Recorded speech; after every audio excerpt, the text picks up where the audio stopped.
Message à la nation de Cheikh Omar Diagne. Louange à Allah, maître des mondes. Que la paix et le salut éternel soient sur le sceau, le prophète des élus, Sayyidina Muhammad sallallahu alayhi wa sallam. Que la félicité soit sur tous les croyants. Mes chers compatriotes, notre pays traverse un moment historique de son évolution. Tous les signaux sont en rouge. Notre saint prophète alerté il y a plus d'un millénaire en ces termes: quand les tyrans s'emparent du pouvoir et que règne l'injustice, les plus médiocres sont aux commandes et le chaos s'installe. Le régime actuel a cessé de surprendre les observateurs avertis. Entre détournement, mensonges et instrumentalisation des institutions, l'image de notre pays est balafrée et notre stabilité sociale menacée. Chers compatriotes, le Sénégal est devenu une foire à scandales qui se succèdent sans se ressembler, démontrant à suffisance que nous sommes gouvernés par des parias, d'éminents malfaiteurs.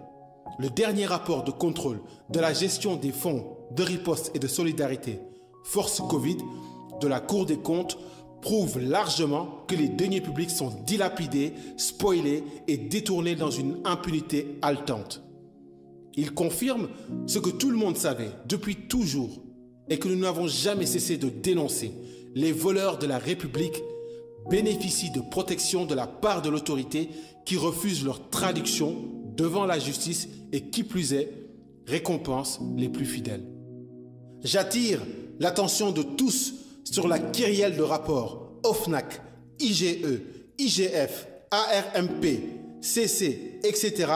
en souffrance depuis 2016 qui indexe les plus proches collaborateurs du chef de l'État et des membres de sa famille. Ce sont des milliers de milliards de nos maigres francs qui sont détournés.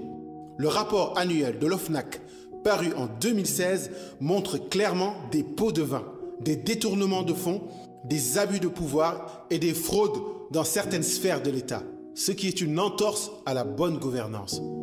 Chers compatriotes, il faudra nous battre pour donner suite aux dizaines de rapports dormants dans les tiroirs et les autres sous le coude afin d'espérer bâtir ce pays dans l'équité et la vérité.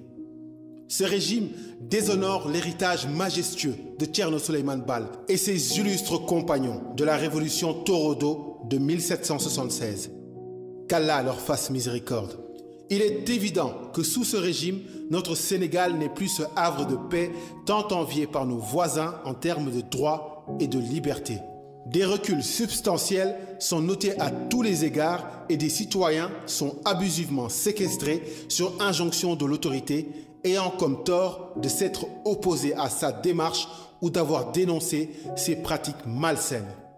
Chers compatriotes, tout indique que notre République est bien privée avec des dirigeants qui vampirisent le peuple sans scrupules depuis des décennies.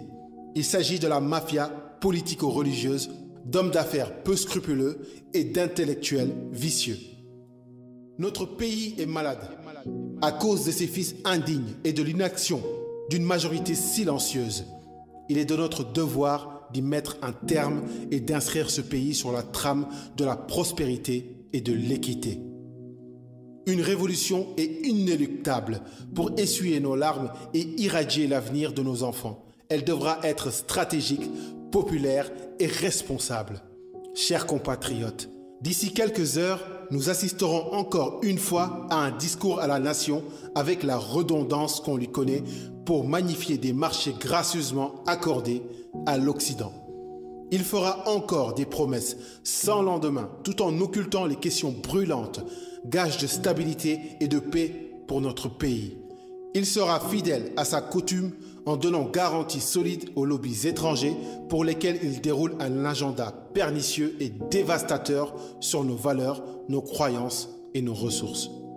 Chers compatriotes, j'aimerais rappeler que l'essentiel des conclusions des assises nationales est violé de façon flagrante et qui, je le rappelle, ont un cachet légitime car étant le résultat d'une consultation populaire.